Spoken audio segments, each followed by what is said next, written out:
আচ্ছা, তোমরা আচ্ছা, তোমাদেরকে বারবার তুমি তুমি করে সম্বোধন করে ফেলছি, যদিও করা উচিত নয়, আমার থেকে অনেকে বড় থাকতেই পারেন এখানে। আচ্ছা, আপনারা প্রত্যেকেই এপিএসসি পরীক্ষার জন্য প্রিপারেশন নিচ্ছেন, তো সেহেতু সেই জায়গা থেকে প্রথম থেকে আমাদের যে জায়গাটা পিএসসি প্লাস এসএলএসটি দুটোই আপনাদের দরকার, এবং সেই জায়গা থেকে আমাদেরকে দুটোকেই তৈরি করে রাখতে হবে এবং মার্চ করে আমাদের পড়াটা চলছে। সেই কারণে আমাদের যে প্রথম টপিক যে সাহিত্যের ইতিহাস, আমাদের এই জায়গাটা একটা হিউজ পরিমাণে একটা বিশাল জায়গা জুড়ে রয়েছে। এটা একটা সীমাবদ্ধ একটা সিলেবাস কিন্তু নয়, স্পেসিফিক নয়। তাও এখান থেকে যে তথ্যগুলো আমাদের জানা দরকার সেই তথ্যগুলো আমাদেরকে এখান থেকে জেনে যেতে হবে এবং একটু ডেপথে গিয়েও জানতে হবে। তো সেইখান থেকে আমাদের প্রথম যে টপিকটা রয়েছে, আপনারা হয়তো সিলেবাসটা লক্ষ্য করবেন, সেখানে আমাদের যে সাহিত্যের ইতিহাস যে জায়গাটা রয়েছে, সেখানে প্রথমেই কিন্তু রয়েছে প্রাচীন এবং মধ্যযুগ। সেই প্রাচীন এবং মধ্যযুগের আমাদের আজকের টপিক চর্যাপদ এবং শ্রীকৃষ্ণ কীর্তন। এই যে প্রাচীন এবং মধ্যযুগের ওপর যে চর্যাপদ এবং শ্রীকৃষ্ণ কীর্তন আমাদের আজকের যে টপিক অনুসারণে পড়ানো হবে, এবং তার মধ্যখানে যে ব্যাপারটা আমাদের কিন্তু অন্ধকার যুগটাও কিন্তু আমাদেরকে জেনে নিতে হবে। তো সেই সূত্র ধরে আমরা আজকে ক্লাস শুরু করব, এবং আমি ক্লাসটা করানোর পর আপনাদের যদি কোনো রকম কিছু প্রশ্ন থাকে বা জিজ্ঞাসা থাকে, অবশ্যই থাকবে। তো সেই প্রশ্নগুলো মানে আপনারা খাতায় নোট করে রাখবেন, ক্লাসের মধ্যেখানে আমাকে থামাবেন না।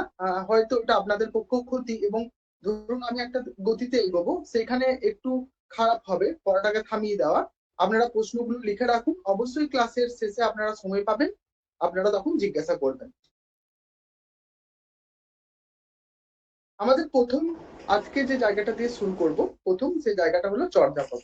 চর্যাপদ সম্পর্কে আপনারা কম বেশি প্রত্যেকেই জানেন, তাও আমাদের যেভাবে আমাদের রয়েছে সেভাবে আমাদেরকে আরো ভালোভাবে জানতে হবে, এবং এখান থেকে যে প্রসঙ্গ অনুসারে প্রাথমিক তথ্যগুলো রয়েছে সেই তথ্যগুলো অবশ্যই আমাদের জানতে হবে। তো প্রথমে আমরা দেখতে পাচ্ছি যে চর্যাপদের এই যে জায়গাটা, প্রথমে আমরা যে দেখতে পাচ্ছি যে পুঁথি আবিষ্কার। পুঁথি আবিষ্কারের জায়গায় আমরা দেখতে পাচ্ছি এখানে যে ঊনবিংশ শতকের যে শেষ ভাগে রাজেন্দ্রলাল মিত্র সর্বপ্রথম কিন্তু তিনি কিন্তু বৌদ্ধতান্ত্রিক সাহিত্যের যে বিচিত্র রূপ, এই বিচিত্র রূপ সুধীজনের কাছে কিন্তু তুলে ধরেছিলেন, এবং তিনি নেপালে ভ্রমণ করেন এবং সেইখান থেকে বিভিন্ন পুঁথি তিনি কিন্তু উদ্ধার করছেন, যেখান থেকে রাজেন্দ্রলাল আমরা দেখতে পাচ্ছি মৃত্যুর পর তারপরে দায়িত্ব পাচ্ছে কিন্তু মহামহোপাধ্যায় হরপ্রসাদ শাস্ত্রীর ওপর। সেইখান থেকে সকলের কর্তৃক যে পুঁথিটা সেটা অনুসন্ধানের ভার পড়ছে হরপ্রসাদ শাস্ত্রীর ওপর। এবং এই সময় হরপ্রসাদ শাস্ত্রী মহাশয় নেপালে গিয়ে যাচ্ছেন, এবং তিনি কিন্তু 1907 খ্রিস্টাব্দে নেপালের রাজ দরবার থেকে চর্যাপদের পুঁথি আবিষ্কার করছেন। এটা হচ্ছে আমাদের প্রাথমিক একটা তথ্য। এবার এখান থেকে আমাদের যে জায়গাটা জানতে হবে, সে জায়গাটা হলো, দেখো আমরা প্রাচীন যুগের যে মূলত যে জায়গাটা আমরা জানবো স্পেসিফিক ভাবে, সেই জায়গাটা আমাদের একটু উল্লেখ করা দরকার।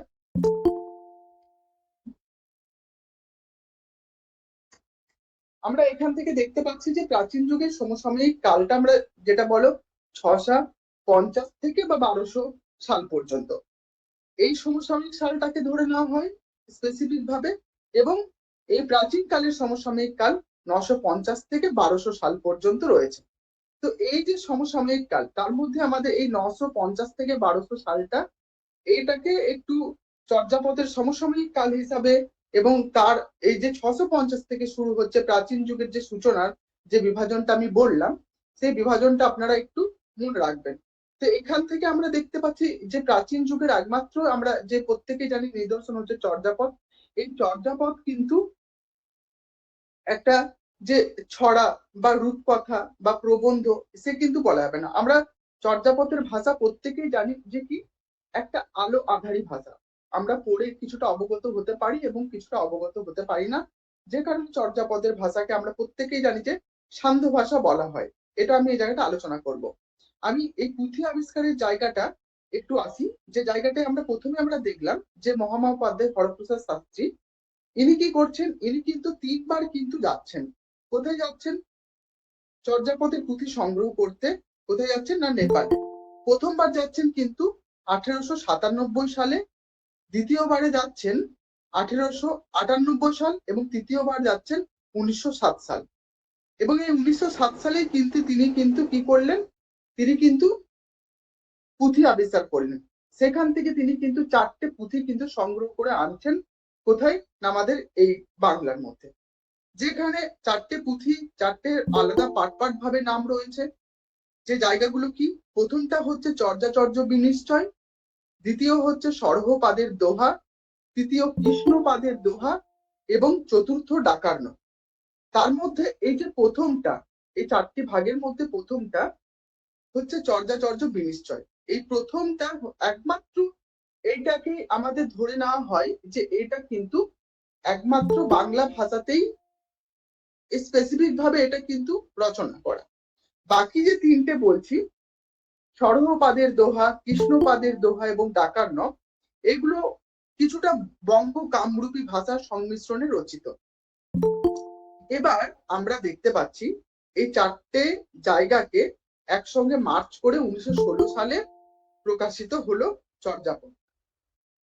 এবার আমরা নেক্সট যে জায়গায় আসবো, এই যে চর্যাপদের পুঁথি নেপালে পাওয়া গেল কেন, এই কেনর জায়গাটা একটু আপনাদের ক্লিয়ার করে দেওয়া দরকার।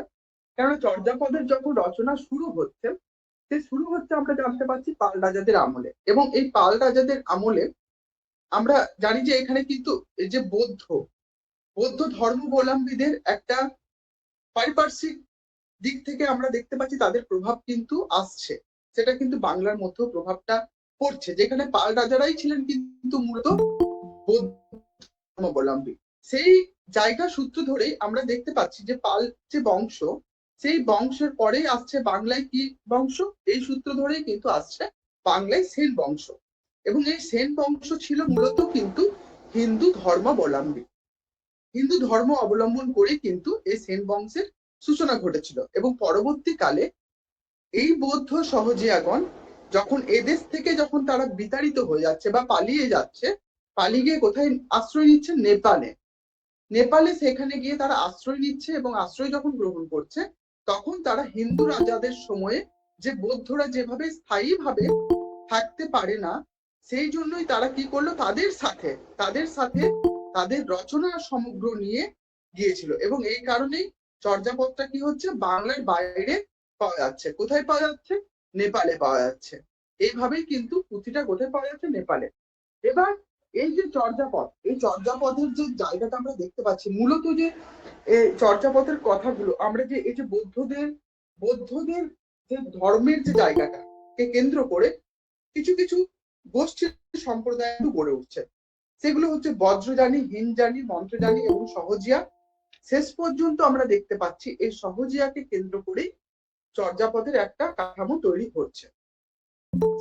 এরপর যে জায়গাটা আমি আসছি সেটা হলো পুঁথি পরিচয়।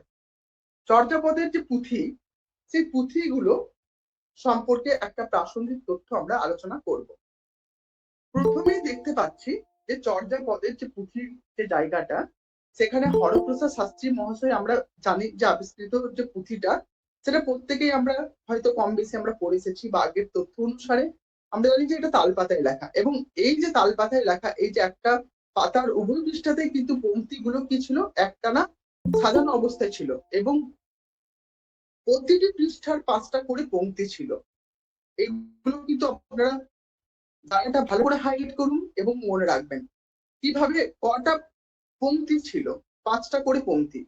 এবং লুপ্ত পাতাগুলো বাদ দিয়ে পুঁথির সংখ্যা ছিল মোট 64টা। কিছু কিছু পাতা কিন্তু পাওয়া যায়নি, সেই পাতাগুলো বাদ দিয়ে। অতএব আমরা যখন দেখতে পাচ্ছি শেষ পাতার পৃষ্ঠা সংখ্যা, সেখানে কিন্তু আমরা দেখতে পাচ্ছি কত পাতা রয়েছে না, 69টা।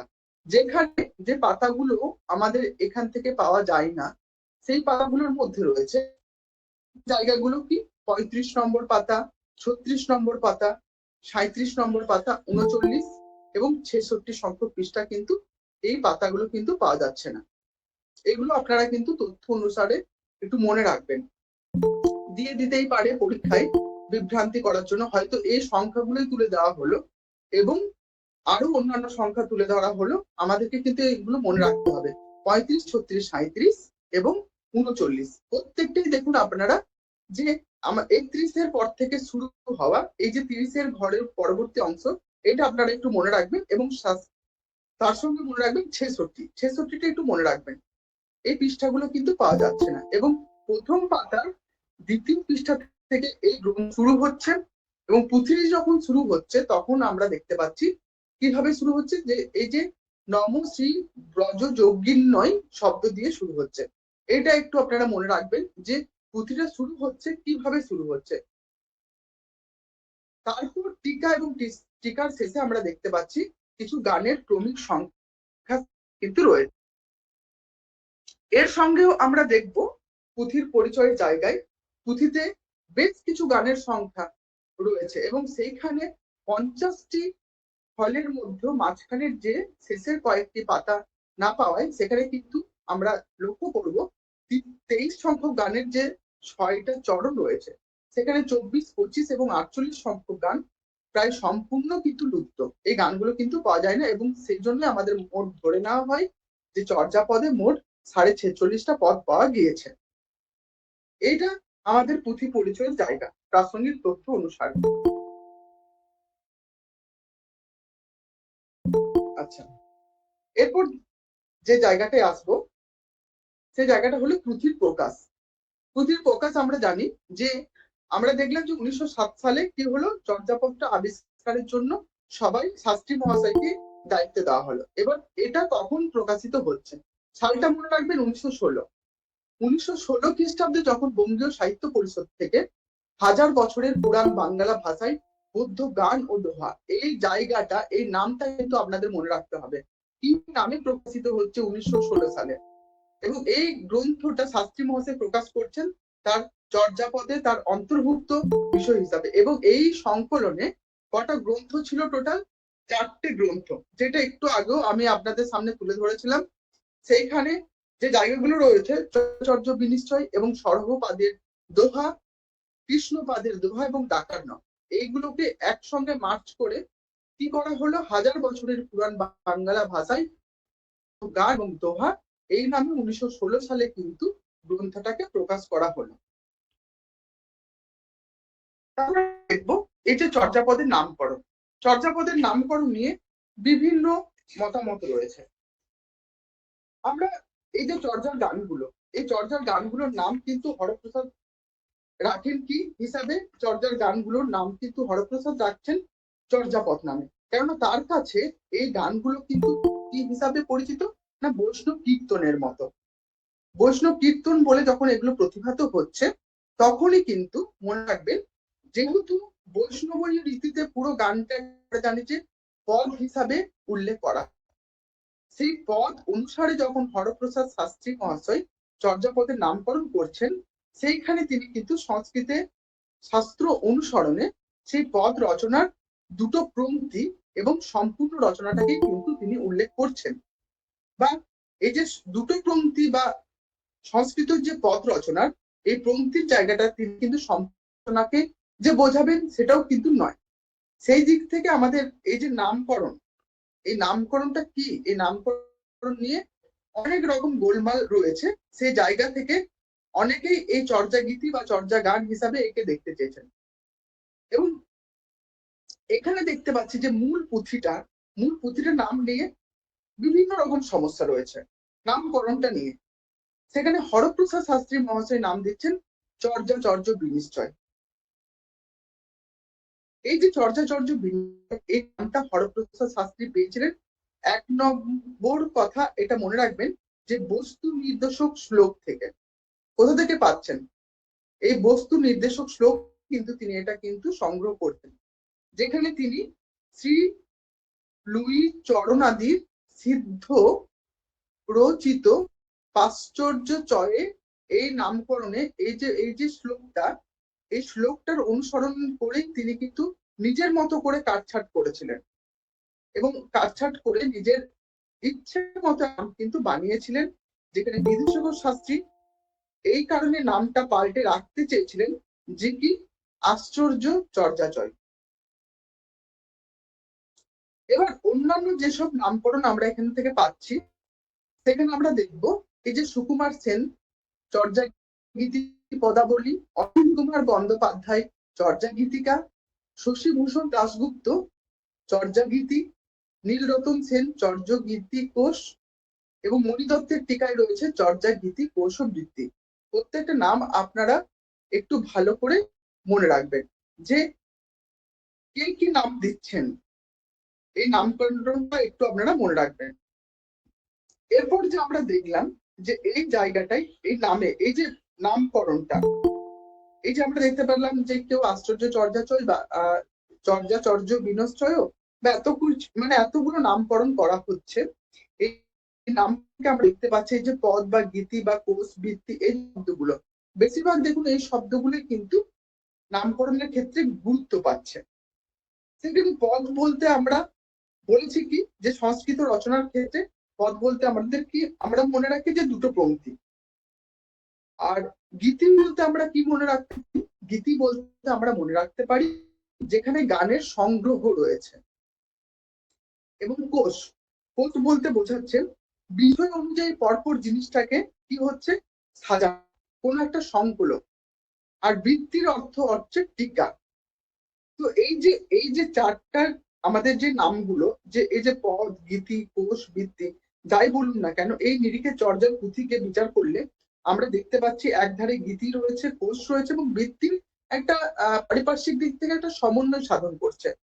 সেখানে তানজুর যে তালিকা রয়েছে, তানজুর তালিকাতে সেই দিকটাকে কিন্তু তিনি ইঙ্গিত করছিলেন।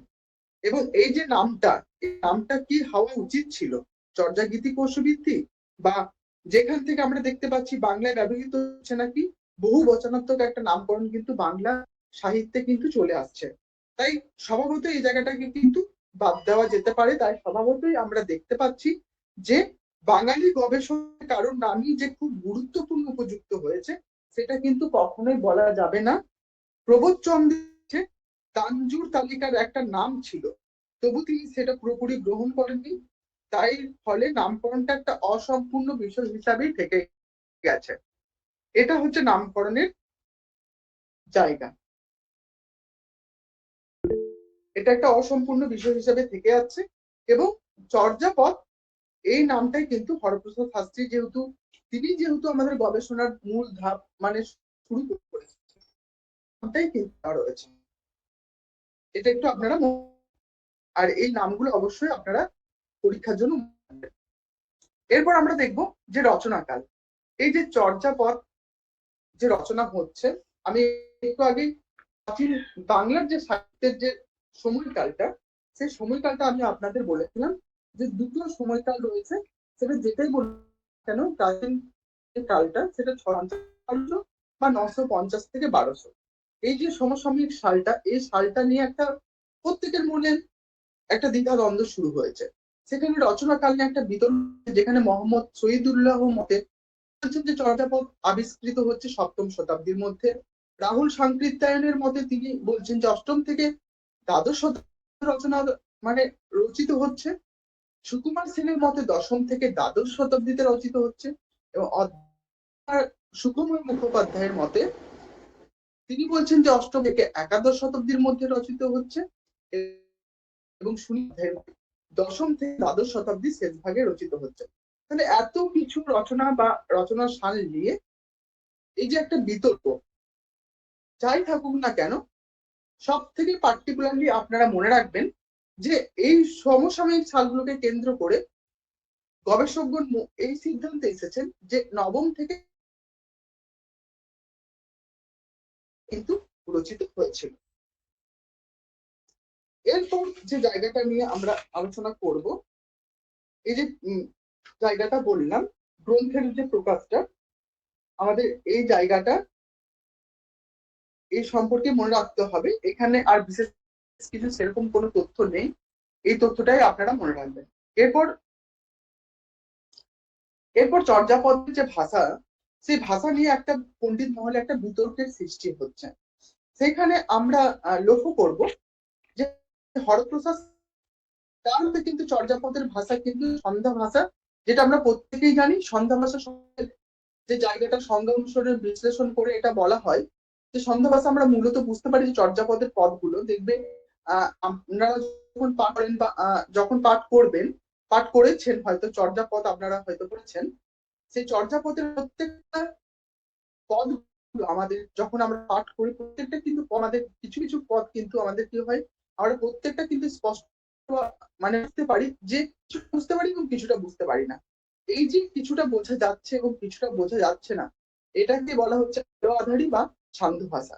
তাই বিদুষী শাস্ত্রীর মতে চর্যাপদের ভাষা তিনি কিন্তু বলছেন, শুধু বলছেন সন্ধ্যা ভাষা।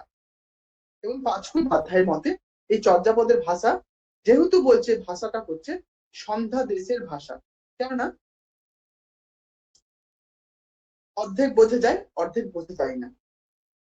সুনীতি কুমার চট্টোপাধ্যায় তার the origin and development of the Bengali language এই গ্রন্থে পড়ছে যে চর্যাপদের ভাষা কিন্তু বাংলা, এবং মোহাম্মদ শহীদুল্লাহ চর্যার ভাষাকে বঙ্গ কামরূপী বলেছেন।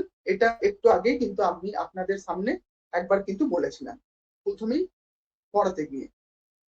এটা হচ্ছে ভাষা নিয়ে একটা বিতর্ক।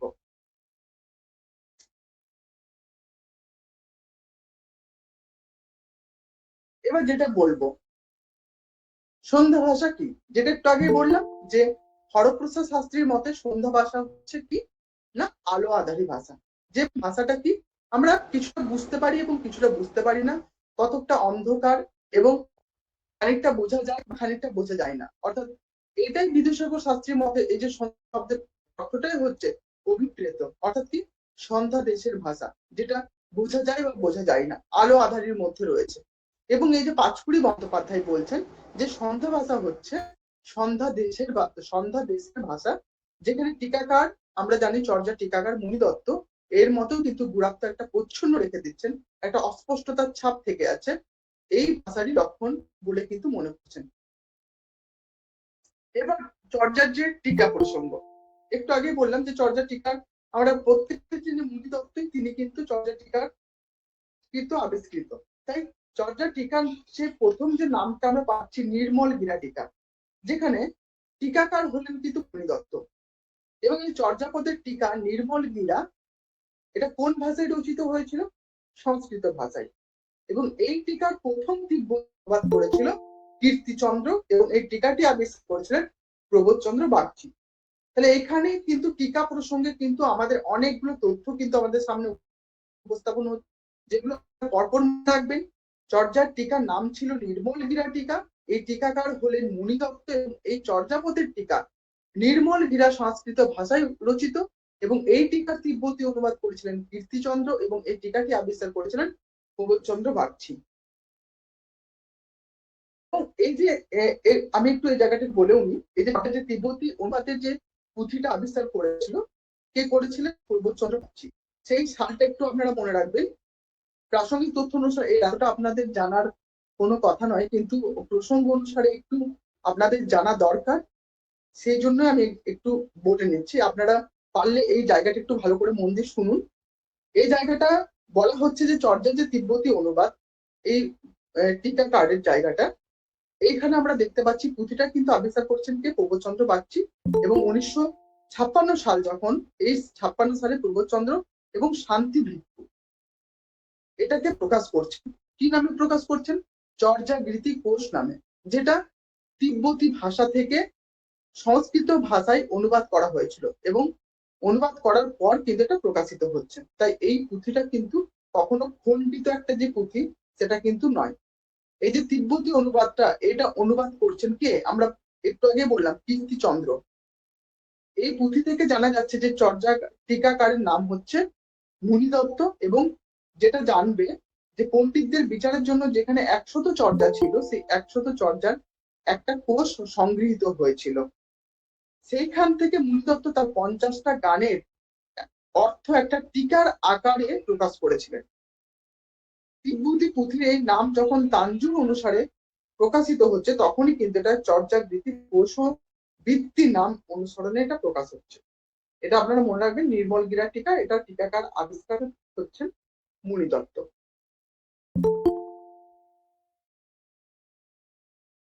এবার আমরা আসছি চর্যার পদকর্তা কবি। চর্যায় যে পদকর্তা বা কবি রয়েছেন, পদকর্তা বা কবি রয়েছেন, সেইখানে আমরা দেখব মোট কবির সংখ্যা কি দেখছি 23 জন, এবং কেউ কেউ বলেন এখানে কবির সংখ্যা কিন্তু 24 জন। এই যে কবির সংখ্যা, তার মধ্যে আমরা প্রথম দেখব যে প্রথম চর্যার প্রথম কবি রয়েছে এখানে। কবি হচ্ছে প্রথম কবি বা আদি কবি বলা হয় লুইপাকে। এটা আপনারা ভালো করে মনে রাখবেন তথ্য অনুসরণে। এবং মুনিদত্ত লুইপাকে আদি সিদ্ধাচার্য বলতেন। তাই মুনিদত্ত লুইপাকে যখন আদি সিদ্ধাচার্য বলতেন, এবং চর্যার যে শ্রেষ্ঠ কবি আমরা দেখতে পাচ্ছি চর্যাপদের মধ্যে, শ্রেষ্ঠ কবি এখানে আমাদের ধরে নেওয়া হয় কান্নপাকে, এবং কান্নপার আসল নাম ছিল কৃষ্ণাচার্য, কান্নপার পুঁথির নাম ছিল ডাকার্ণব, এবং কাহু পার উপাধি ছিল পণ্ডিতাচার্য। তাই চর্যার সর্বাধিক পদ রচয়িতা হলেন কান্নপা, এবং চর্যাপদের প্রধান সিদ্ধাচার্য রয়েছেন কান্নপা। সেই চর্যাপদের বাঙালি পদকর্তা হিসাবে আমরা একজনকে নাম পাচ্ছি, যার নাম না ভূসুকোপার নাম পাচ্ছি।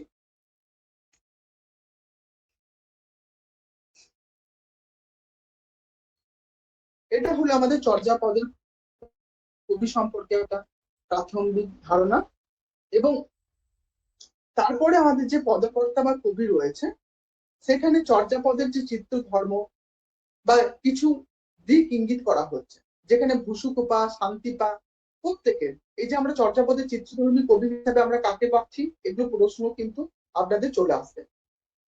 চর্যাপদের চিত্রধর্মী কবি হিসাবে আমরা ভূসুকোপাকে পাচ্ছি, এবং ভূসুকোপার এই আসল নাম ছিল কিন্তু মনে রাখবেন শান্তিপা। চর্যাপদের একমাত্র মহিলা কবি কুকুরিপা।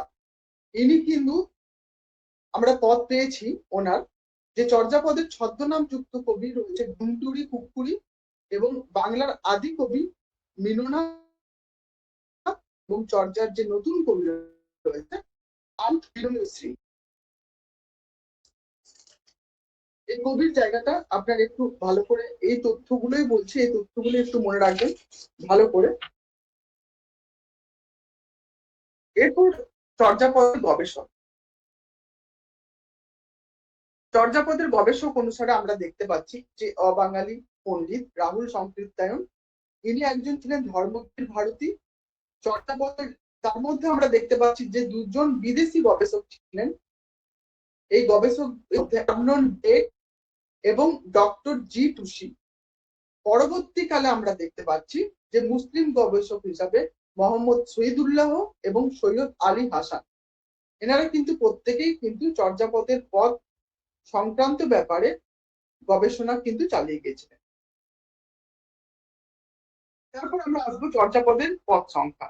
দেখো, চর্যাপদের যে মোট পদ সংখ্যা রয়েছে, সেই চর্যাপদের মোট পদ সংখ্যা অনুসরণে 50টি পদ, মতান্তরে এটাকে 51টা পদ হিসাবে ধরে নেওয়া হয়।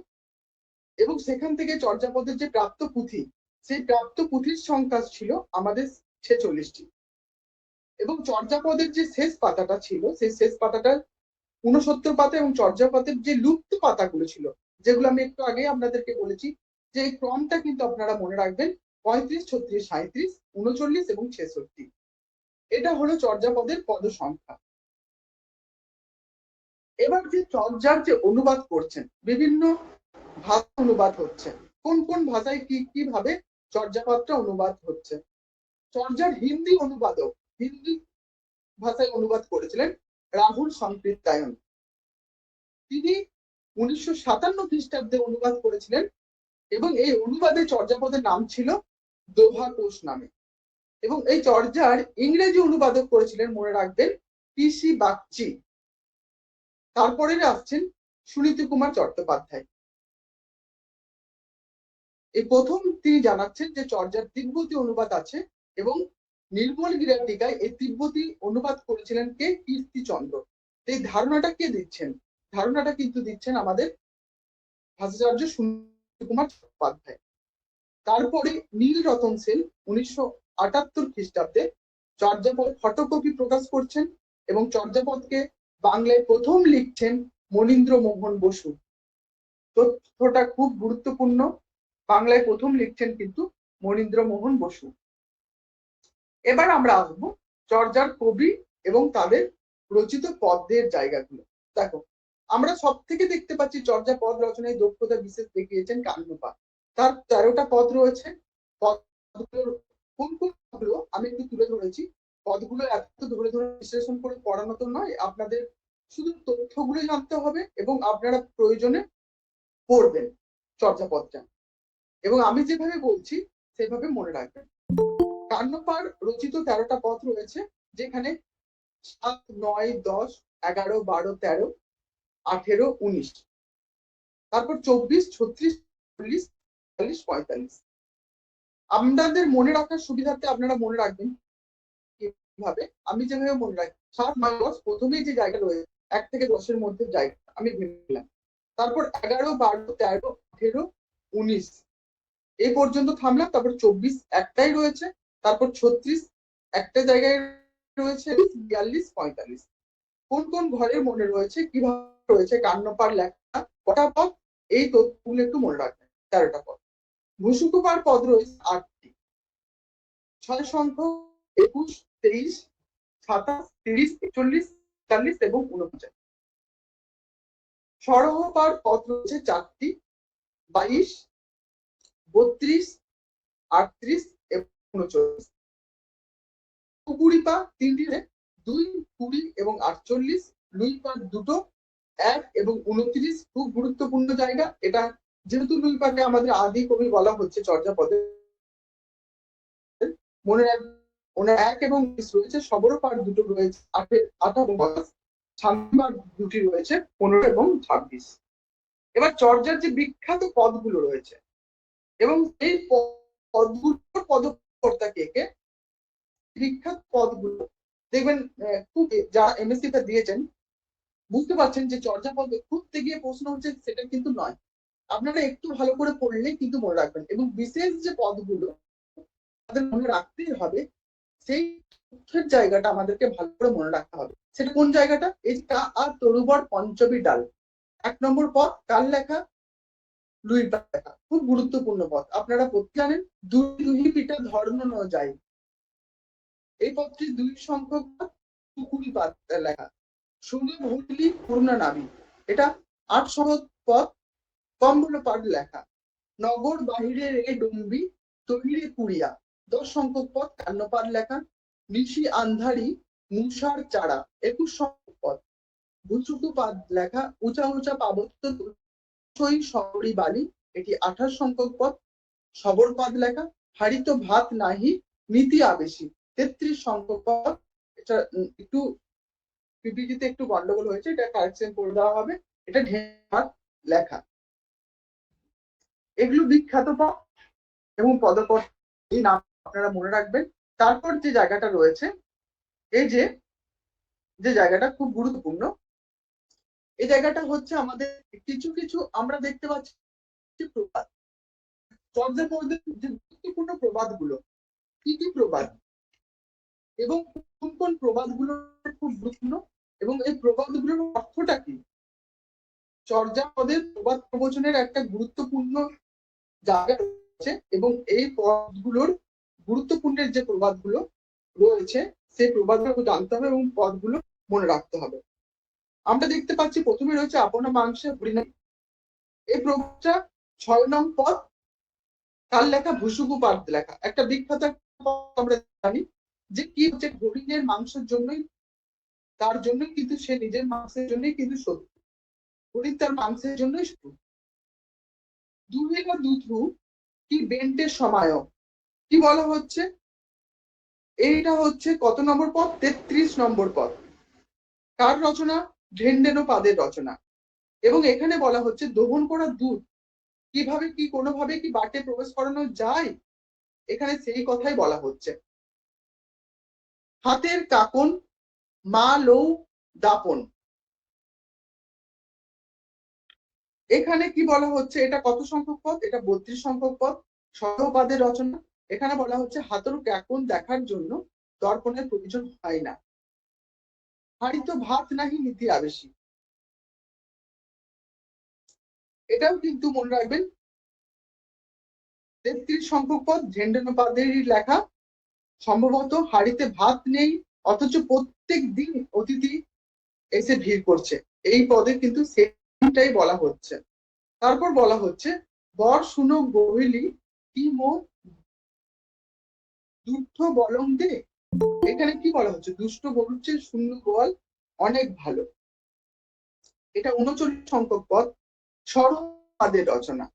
এবং আম চাহুমতে আন বিনধা, এটা বলা হচ্ছে যে কি অন্য চাইতে অন্য বিনষ্ট, অন্য চাহিতে অন্য বিনষ্ট।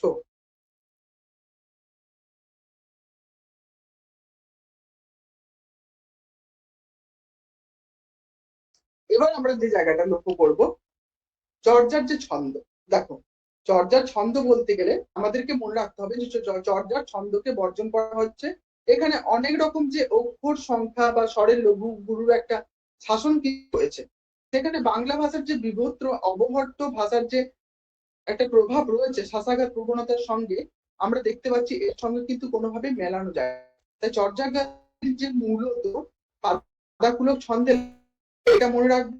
তাছাড়া কয়ার এবং ত্রিপদী ছন্দেরও আমরা দেখতে পেয়েছি বেশ কিছু পদের ক্ষেত্রে ব্যবহার করা হয়েছে।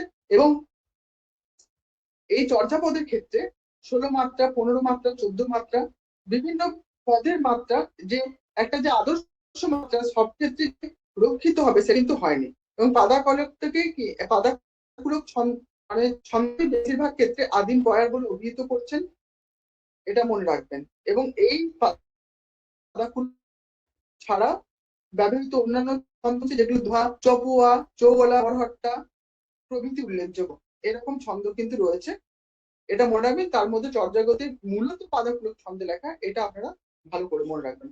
এবার অলঙ্কারের প্রসঙ্গে আসি। অলঙ্কার আমরা দেখতে পাচ্ছি চর্যাগীতির সবচেয়ে বেশি হচ্ছে অলঙ্কার ব্যবহার করা হচ্ছে রূপক অলঙ্কার। রূপক অলঙ্কারের ব্যবহারটা এখানে বেশি ভাগ ব্যবহার করা হচ্ছে, যেখানে শব্দ সিলেস রয়েছে, যেখানে আমরা দেখতে পাচ্ছি একটা শব্দের দুটি অর্থ, বহুবিধা, সেখানে বা লক্ষণা রয়েছে। এখানে আমরা দেখতে পাচ্ছি, যেমন আমি যদি অলঙ্কারের অর্থ যদি ব্যবহৃত করি, শাশু শব্দটা ব্যবহৃত হচ্ছে। শাশু শব্দ বলতে এখানে শাশুড়ি বা শাস, মায়ে, এরকম কিন্তু বিভিন্ন রকম কিন্তু ব্যবহৃত হচ্ছে। সেখানে অতিশয়োক্তি অলঙ্কার ব্যবহার করা হচ্ছে, অলঙ্কার ব্যবহার করা হচ্ছে, বেশিরভাগ ক্ষেত্রে কিন্তু রূপক অলঙ্কারকে ব্যবহার করা হচ্ছে, এটা আপনারা মনে রাখবেন। এরপর আসবো আমি নবচর্যাপদ। দেখুন, নবচর্যাপদ বলতে আমরা কি বুঝি সেটা প্রত্যেকেই জানেন, তাও আমি একটু জায়গায় একটু বলে নিই।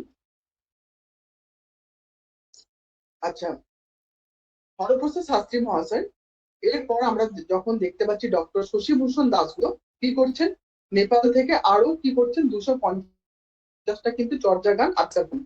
তার তখন 250টা চর্যা গান আবিষ্কার করছেন, এবং এই গানগুলো থেকে মোট যে 18টা পদ কলকাতা বিশ্ববিদ্যালয় থেকে প্রকাশ হচ্ছে, এই গানগুলো নাম দেওয়া হচ্ছে কি নবচর্যাপদ।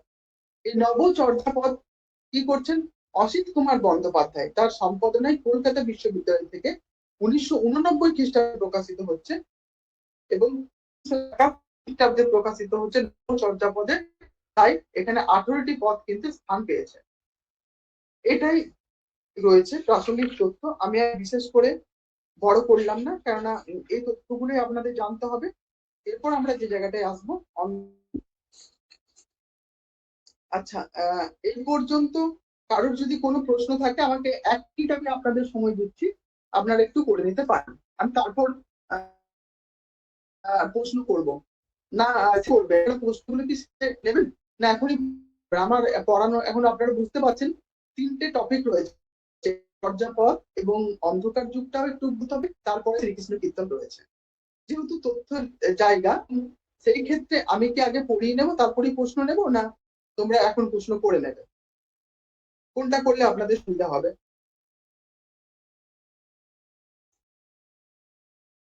আচ্ছা, আমার কথা কি শোনা যাচ্ছে? একজন কেউ বলো, বলুন।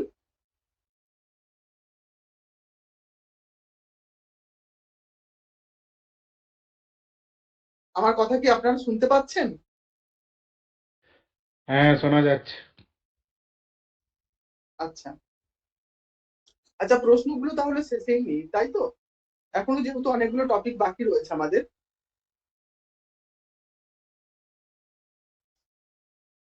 স্যার ওটাই করুন। হ্যাঁ, এরপর আমরা যে জায়গাটায় আসছি অন্ধকার যুগ। দেখো অন্ধকার যুগ আমরা 1200 থেকে এই 1201 থেকে 1350 এইটা একটা আমাদের কনসেপ্ট। এটা এই জায়গাটা যেহেতু সিলেবাসের মধ্যে ইনক্লুড করা নেই, কিন্তু তাও একটু আপনাদের জানার সুবিধার্থে আমি এটা একটু আপনাদের সামনে একটু বলে দিচ্ছি। এটা একটু মনে রাখবেন এবং তথ্যগুলো আপনারা একটু ভালো করে শুনুন। এই জায়গা থেকে প্রশ্ন আসে, একটা বা দুটো প্রশ্ন কিন্তু চলে আসে। যেটা আমরা প্রথমেই দেখতে পাচ্ছি অন্ধকার যুগ 1201 থেকে 1350। এই জায়গায় আমরা লক্ষ্য করছি 1201 থেকে 1350, 1201 থেকে এই যে মধ্যযুগের যে ব্যাপ্তিটা, মধ্যযুগের যে ব্যাপ্তিটা আমরা প্রথমে আমরা লক্ষ্য করব যে 1201 থেকে 1800 সাল পর্যন্ত এই যে 600 বছর, তার মধ্যে থেকে 1201 থেকে 1350 এই সালটা, এটা আপনারা দেখবেন ভালো করে। এখানে এই যে 150 বছর, এই সময়টাই আমরা দেখতে পাচ্ছি কি, এই সময়টাই বাংলা সাহিত্যে অন্ধকার যুগ নামে আমরা পরিচিত হচ্ছে 1201 থেকে 1350। কেননা এই সময়টাই বাংলা সাহিত্যে লিখিত সেই রকম ভাবে কোনো উল্লেখযোগ্য নিদর্শন কিন্তু পাওয়া যাচ্ছে না। তাই সেইভাবেই ধারণা করে নেওয়া হচ্ছে যে তুর্কি বিজয়ের ফলে, তুর্কি বিজয় যখন হচ্ছে এবং তুর্কি বিজয়ের ফলে কিন্তু বাংলায় যে মুসলিম শাসনের আমল বা মুসলিম শাসনের যে আমলটা শুরু হচ্ছে, সে আমলের সূচনাতেই কি নানা রকম অস্থিরতার কারণে সেরকম ভাবে কোনো উল্লেখযোগ্য সাহিত্য কিন্তু এই সময়টায় কিন্তু সৃষ্টি হয়নি। তাই মূলত এই যে 1204 এই যে সালে আমরা দেখতে পাচ্ছি এখানে ইখতিয়ার উদ্দিন মোহাম্মদ বিন বখতিয়ার খলজি, আমরা জানি যে তিনি বাংলায় যখন বিজয় করছেন, তার বিজয়ের পর থেকে অন্ধকার যুগ কিন্তু শুরু হয়ে যাচ্ছে। তাই এখানে আমরা লক্ষ্য করছি যে কোন সাহিত্যিক বা গবেষক এই সময়টাকেই অন্ধকার যুগ বলে কিন্তু এই সময়টাকে, যে আমরা যে বলছি যে কোনো সাহিত্যিকের যে নিদর্শন এখানে পাওয়া যাচ্ছে না, কোনো কোনো সাহিত্যিক কিন্তু বা কোনো কোনো গবেষক কিন্তু এই সময়টাকে অন্ধকার যুগ বলে কিন্তু মেনে নিতে চাচ্ছে, মানে মেনে নিতে চাইছেন না। তারা কি বলছে, এই সময় সাহিত্য নমুনা হিসেবে তারা বেশ কিছু সাহিত্য কিন্তু আমাদের সামনে তুলে ধরছে, বেশ কিছু গ্রন্থ আমাদের সামনে উল্লেখ করছেন। এই সময় রচিত যে গ্রন্থগুলো উল্লেখ করছেন তার মধ্যে আমরা দেখতে পাচ্ছি কি প্রাকৃত পঙ্গল, এটা হচ্ছে অন্ধকার যুগের প্রথম নিদর্শন। তারপর রয়েছে আমাদের শূন্য পুরাণ, শেখ শুভদয়া, নিরঞ্জনী রুশমা। এই প্রাকৃত পঙ্গল হচ্ছে চর্যাপদ মানে অন্ধকার যুগের প্রথম নিদর্শন। এবং শূন্য পুরাণ, এই যে শূন্য পুরাণ, এটা হচ্ছে আমরা দেখতে পাচ্ছি বৌদ্ধদের শূন্যবাদ এবং যে লৌকিক ধর্ম, এই দুটো ধর্ম সম্প্রদায়কে কেন্দ্র করে কিন্তু এই শূন্য পুরাণ কিন্তু মানে রচিত হচ্ছে। এবং এইটা কে রচনা করছে, রামাই পণ্ডিত। এবং এটা অবশ্যই একটা চম্পু কাব্য। চম্পু কাব্যটা কি, যেটা গদ্য এবং পদ্যের সংমিশ্রণে রচিত। এবং এখানে 51টা অধ্যায় রয়েছে। এবং এইখানে আমরা দেখতে পাচ্ছি দুটো ধর্মের দিক কথা হয়, একটা সৃষ্টি তত্ত্বের দিকের কথা বলা আছে এবং একটা নাগ দেবতার কথা রয়েছে এই শূন্য পুরাণ গ্রন্থের মধ্যে। এইটুকু কনসেপ্ট মানে রাখলেই হবে। শূন্য পুরাণ কার রচনা, এটাই রকম গ্রন্থ এবং এখানে কটা অধ্যায় রয়েছে, মূলত এই জায়গাগুলো। এরপর আমরা আসবো শেখ শুভদয়া। শেখ শুভদয়াকে আমরা দেখতে পাচ্ছি কি এই জায়গাটাই বলা হচ্ছে, সরি, শেখ শুভদয়া কার রচনা, ফলাদ মিশ্রের রচনা। যেখানে যে সেন বংশের শেষ রাজা এই লক্ষণ সেনের সভাপতি ছিলেন ফলায়ুধ মিশ্র। এবং সেনদের যে গৌরব বিজয় আখ্যামূলক যে রচনা, সেটাই হচ্ছে শেখ শুভদয়া। এটা কার রচিত, ফলায়ুধ মিশ্রের রচিত। এটা এই জায়গায় আমরা দেখতে পাচ্ছি অশুদ্ধ বাংলা এবং সংস্কৃত সংমিশ্রণে রচিত। এবং এটা একটা চম্পু কাব্য, এখানে 25টি অধ্যায় রয়েছে। এবং এখানে যেহেতু অশুদ্ধ বাংলা এবং এই যে সংস্কৃত ভাষা সংমিশ্রণে গঠিত, তাই এই শেখ শুভদয়ের এই গ্রন্থটা, ফলায়ুধ মিশ্রের এই গ্রন্থটাকে শেখ শুভদয়াকে ডাক সংস্কৃতের প্রসঙ্গে তুলনা করা হচ্ছে। এবার নিরঞ্জনের উষ্মা। নিরঞ্জনের উষ্মা এই গ্রন্থটা আমরা দেখতে পাচ্ছি যেটি মূলত এই গ্রন্থের মধ্যে সহদেব চক্রবর্তী রচিত, এবং এখানে সেবকদের অত্যাচার অপরার কথাই কিন্তু তুলে ধরা হচ্ছে।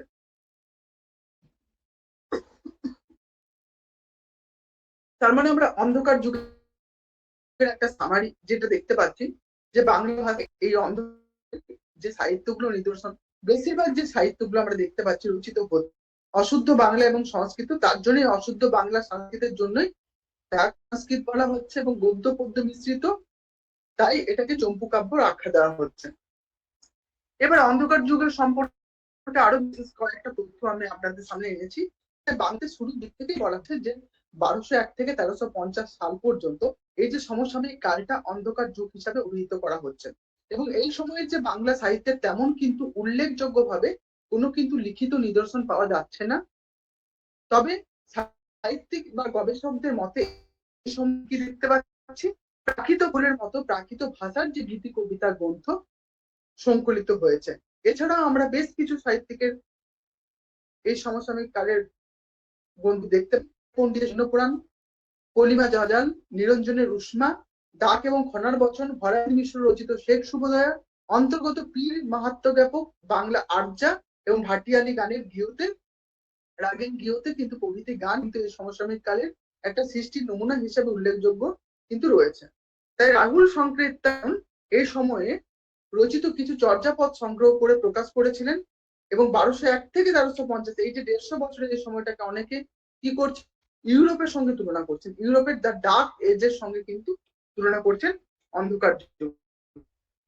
মূলত আমরা লক্ষ্য করব যে এই যে 13 শতকের যে গোড়ার দিকে তুর্কি সেনাপতিরা, যে কথাটা আমি বলেছিলাম যে ইখতিয়ার উদ্দিন যে বখতিয়ার বিন বখতিয়ার খলজি বাংলার বিজয় যখন করছেন, এরপর থেকে 14 শতকের মধ্যভাগ থেকে ইলিয়াস শাহী বংশের অভ্যুদয়ের আগে পর্যন্ত এই সমসাময়িক কালে বাংলা সাহিত্যের যুগ ছিল অন্ধকার যুগ হিসাবেই কিন্তু পরিচিত ছিল।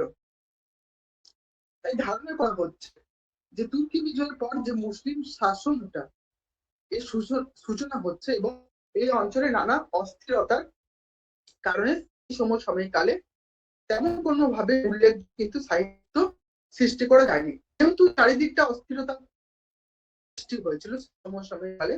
তবে এই সমসাময়িক কালে যে কোন পণ্ডিত যে বিতর্কিত একটা যে উল্লেখ করছেন, আমি একটু আগে আলোচনা করেছি, অন্ধকার যুগ সম্পর্কে দ্বিমত পোষণ করে তাদের মতে যে সে সময় খুব অল্প হলেও সাহিত্য সৃষ্টি হয়েছে।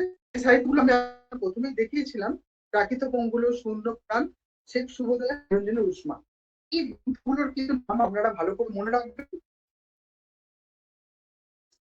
ডক্টর সুকুমার সেন মনে করছেন যে মুসলমান অভিযান জন্যই কিন্তু দেশের আক্রান্ত অংশে বিপর্যয় শুরু হয়েছিল, ফলে সেই সময় কি হচ্ছে উল্লেখযোগ্য সাহিত্য কিন্তু হয়নি। তাই গোপাল এই বিষয়ে একটা মত বলেছেন যে তখন যে বাংলার জীবনটা ছিল সেই জীবনটা সংস্কৃত আঘাত এবং সংঘাতের অরাজকতে মূর্ছিত এবং অবসন্ন হয়েছিল, খুব সম্ভবত তাই এই সময়ে কোনো কিছু সৃষ্টি করা কিন্তু পাননি। তাই এই মতামত গুলো কয়েকটা মতামত আমি তুলে ধরেছি, এবং ডক্টর মোহাম্মদ শহীদুল্লাহর মতে এই পর্যন্ত যে তিনি যুদ্ধ বিগ্রহে বাংলাদেশে নিরবিচ্ছিন্ন ছিল না, তাই সেই জন্য তিনি সাহিত্য চর্চা নাম মাত্রই ছিল, এবং মুসলমান কাল হইতে এ সময়ে বাংলা সাহিত্যের তেমন কিছু ভাবে আমাদের কাছে হস্তগত হয়নি, এবং আমরা এই 1201 থেকে 1352 সাল পর্যন্ত এই সমসাময়িক কালটাকে বাংলা সাহিত্যের অন্ধকার, কিংবা অনেকে কিন্তু এই যে ডক্টর মোহাম্মদ শহীদুল্লাহের মতে কিন্তু যুগ সন্ধিক্ষণ বলছেন। এটা দুবার রিপিট হয়ে গেছে।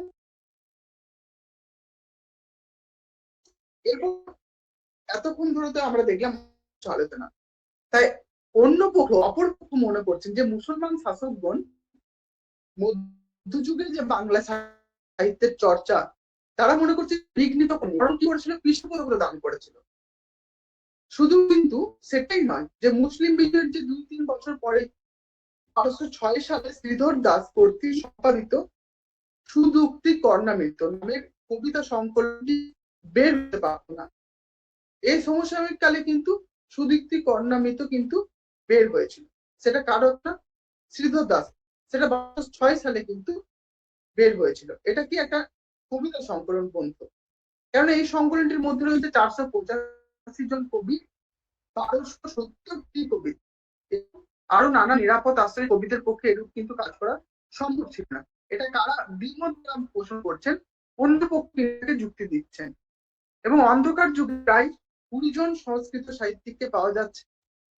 সেই সময় সাময়িক কালে যা উচিত গ্রন্থ প্রকাশিত হয়েছে, সেগুলোর মধ্যে কয়েকটা গ্রন্থ বললাম।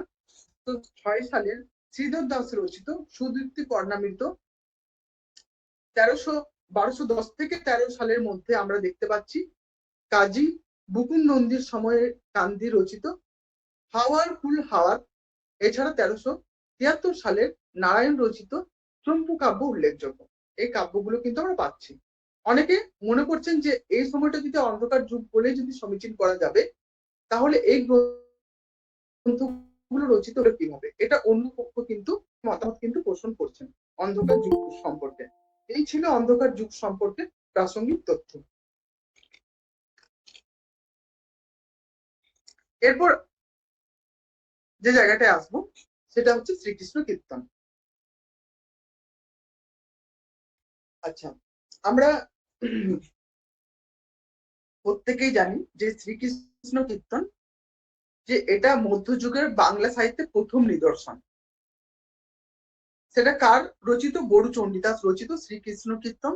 এবং এই শ্রীকৃষ্ণ কীর্তনের কাব্যের যে পুঁথিটি আবিষ্কার করেছিলেন বসন্ত রঞ্জন রায় বিদ্যুৎ দল্ল, তিনি কিন্তু 1316 বঙ্গাব্দে, যেটা ইংরেজি সালটা 1909, বাঁকুড়া জেলার বনবিষ্ণুপুরের কাকিলা গ্রাম থেকে শ্রীনিবাস আচার্যের যে দৌহিত্র বংশধর শ্রী দেবেন্দ্রনাথ মুখোপাধ্যায়ের গোয়ালঘরের মাচা থেকে রাধাকৃষ্ণ লীলা বিষয়ক একটা পুঁথির সন পাচ্ছেন। এবং তারই সম্পাদনায় 1323 বঙ্গাব্দে, যেটা 1916 খ্রিস্টাব্দে বঙ্গীয় সাহিত্য পরিষদ থেকে কিন্তু প্রকাশিত হচ্ছে। তাহলে আমাদের চর্যাপদ কিন্তু 1916 সালে প্রকাশিত হয়েছিল। কি নামে প্রকাশিত হয়েছিল তথ্যটা মনে রাখার মতো, এবং এই জায়গাটাও কিন্তু তথ্য মনে রাখার মতো। তাই এই জায়গায় আমরা দেখতে পাচ্ছি যে রাধাকৃষ্ণের যে প্রণয় লীলা বিষয়ক যে আখ্যান কাব্য, এটা একটা আখ্যান কাব্য। এবং এই আখ্যান কাব্যের মধ্যে শ্রীকৃষ্ণ কীর্তনের কাব্যের মধ্যে আমরা মূলত জানি যে 13টা খণ্ডে বিভক্ত রয়েছে। এবং এই খণ্ডগুলোর মধ্যে জন্মখণ্ড, তাম্বুল খণ্ড, দান খণ্ড, নৌকা খণ্ড ভাবে যে খণ্ডগুলো রয়েছে, তাদের মধ্যে এই খণ্ডগুলোর মধ্যে আমরা জানতে পারছি যে কৃষ্ণের জন্ম থেকে মথুরা গমন পর্যন্ত যে কাহিনী যেভাবে এই শ্রীকৃষ্ণ কীর্তন কাব্যের মধ্যে পরিবেশিত হয়েছে, সেই কাহিনী এখানে তুলে ধরা হয়। এবং এই কাব্যের মধ্যে প্রধানত আমরা লক্ষ্য করব যে মূলত দুটি চরিত্র রয়েছে। এই চরিত্রগুলোর মধ্যে 3টি চরিত্র কিন্তু খুবই গুরুত্বপূর্ণ। সেই চরিত্রগুলো কোনগুলো? শ্রীকৃষ্ণ কীর্তনের যে চরিত্রগুলো আমরা দেখতে পাই, সেই চরিত্রগুলোর মধ্যে খুব উল্লেখযোগ্য চরিত্র হচ্ছে কৃষ্ণ, রাধা এবং বড়াই। এবং কৃষ্ণ, এই যে কৃষ্ণ, রাধা এবং বড়াই, এই তিনজনকে পাশাপাশি রেখে আমরা আরো বিশেষ কিছু চরিত্র এদের সঙ্গে জড়িত রয়েছে। কৃষ্ণ চরিত্রের সঙ্গে আমরা দেখতে পাচ্ছি বাসুদেব এবং দেবকী, যে কৃষ্ণের বাবা মা, এবং কংস। আমরা প্রত্যেকেই জানি যে কংস রাজা, তিনি কিন্তু শ্রীকৃষ্ণের আপন মামা ছিলেন। এবং নন্দগোপ এবং যশোদা, এনারা শ্রীকৃষ্ণের পালিত পিতা। রাধার সম্পর্কে আমরা দেখতে পাচ্ছি যে রাধার সঙ্গে যেসব চরিত্রগুলো আমি একটু উল্লেখ করে দিচ্ছি, কেননা রাধার স্বামীর নাম কি, এরকম অনেক সময় চলে আসে, রাধার স্বামীর নাম কি, এই চরিত্রের নামগুলো কিন্তু চলে আসে। যেখানে আপনাদেরকে পরিষ্কার ধারণা দিতে চাইছি, পড়ানোর এই যে ধারণাগুলো দিচ্ছি আপনারা একটু পারলে নোট ডাউন করে নেন। রাধার সঙ্গে যে চরিত্রগুলো জড়িত রয়েছে, গোয়ালা রাধার পিতা, পদ্মা রাধার মাতা, এবং আইহান ঘোষ আমরা জানি, বা আয়ান ঘোষ রাধার স্বামী, এবং রাধার বিশেষ কিছু নাম আমরা পাচ্ছি, তার মধ্যে প্রিয় ললিতা, এবং আরো দুজনকে আমরা পাবো শ্রীকৃষ্ণ কীর্তনের মধ্যে, যাদের মধ্যে ললিতা শাখা চন্দ্রাবলী, তার মধ্যে ললিতা হচ্ছে রাধার প্রিয় সখী, এবং জটিলা হচ্ছে রাধার শাশুড়ি মা, পুটিতা হচ্ছে রাধার ননদ। তার সঙ্গে বড়াই চরিত্রটা পেয়েছি, এবং এখানেও আমরা পাচ্ছি সদন দেবের কথা এবং ব্রহ্মার কথা কিন্তু পাবো। এবং রচনার প্রেক্ষাপট অনুসারে বিশেষ কিছু জায়গার নাম পাবো, মথুরা, বৃন্দাবন এবং ব্রজ গোপিনীদের একটা জায়গা পাবো, যেখানে মথুরা বৃন্দাবনের মধ্যে যমুনা নদী চলে যাচ্ছে, সেই কথাটাও কিন্তু এর মধ্যে রয়েছে শ্রীকৃষ্ণের মাধ্যমে। তাই শ্রীকৃষ্ণ কীর্তন কাব্য আমরা তথ্য একটু মনে রাখবেন। এবং শ্রীকৃষ্ণ কীর্তন কাব্যের যে পদগুলোর ভূমিকায় 3 রকম নাম পাওয়া যাচ্ছে, কোথাও বড়িচণ্ডীদাস, কোথাও চণ্ডীদাস, কোথাও অনন্ত বড়িচণ্ডীদাস। তবে এই যে আমাদের এই কাব্যের ক্ষেত্রে মনে রাখবেন যে কবি নিজেকে কিন্তু অনেকবারই কিন্তু বড়িচণ্ডীদাস নামে কিন্তু অভিহিত করেছেন। তিনি কিন্তু ব্রাহ্মণ বংশের সন্তান ছিলেন, এবং তার পদবী ছিল সম্ভবত বড়ুচণ্ডীদাসের পদবী ছিল, কিন্তু আমরা তাকে অনন্ত বড়ুয়া যাই বলা হোক না কেন, তাকে কিন্তু বড়ুচণ্ডীদাস হিসাবেই কিন্তু আখ্যায়িত করা হচ্ছে। এই যে এই জায়গাটা মনে রাখবেন। এবং তিনি ব্রাহ্মণ বংশের সন্তান ছিলেন, এবং তিনি নিজে ভূমিকায় তিনি নিজেকে কিন্তু বারবার উল্লেখ করেছিলেন যে তিনি পাশুলী দেবীর সেবক ছিলেন বলেই তিনি উল্লেখ করেছেন। এবং কবির জন্মস্থানটা, এই জন্মস্থান নিয়েও কিন্তু এই সাহিত্যে নানা মতভেদ রয়েছে। এবং আমরা ধরেই নিই যে বীরভূম না, বাঁকুড়া ছাতনা গ্রামে তার জন্ম রয়েছে। এই একটা মতান্তর শ্রীকৃষ্ণের মধ্যে, কীর্তনের মধ্যে রয়েছে। এটা গেল একটা প্রাসঙ্গিক তথ্য আলোচনা। এরপর আমরা তথ্যের নিয়মিত ভেতরে প্রবেশ করব। প্রথমে আমরা আসবো শ্রীকৃষ্ণ কীর্তন কাব্যের,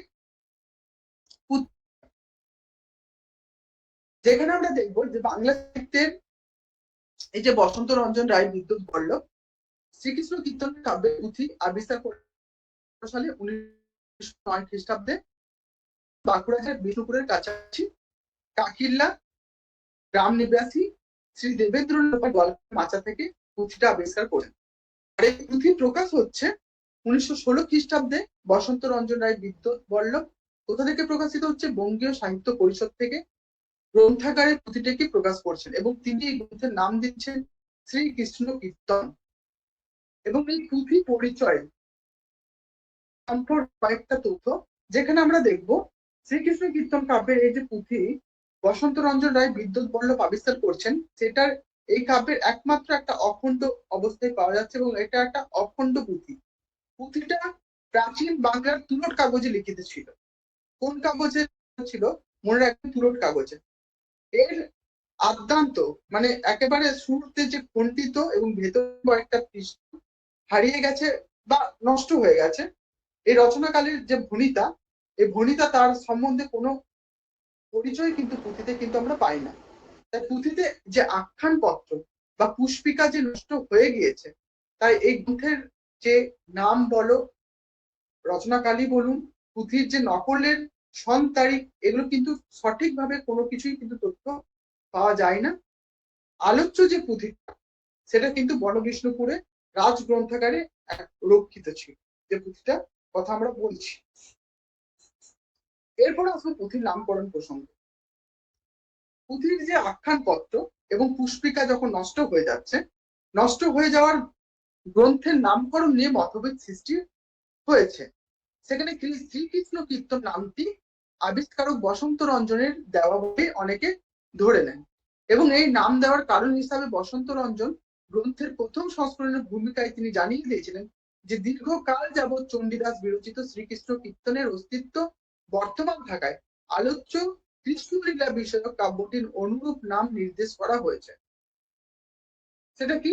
এই কাব্য মধ্যে যে প্রাপ্ত যে চিরকুট, সেই চিরকুটে আমরা দেখতে পাচ্ছি নাম পাওয়া যাচ্ছে কি? শ্রীকৃষ্ণ সন্দর্ভ।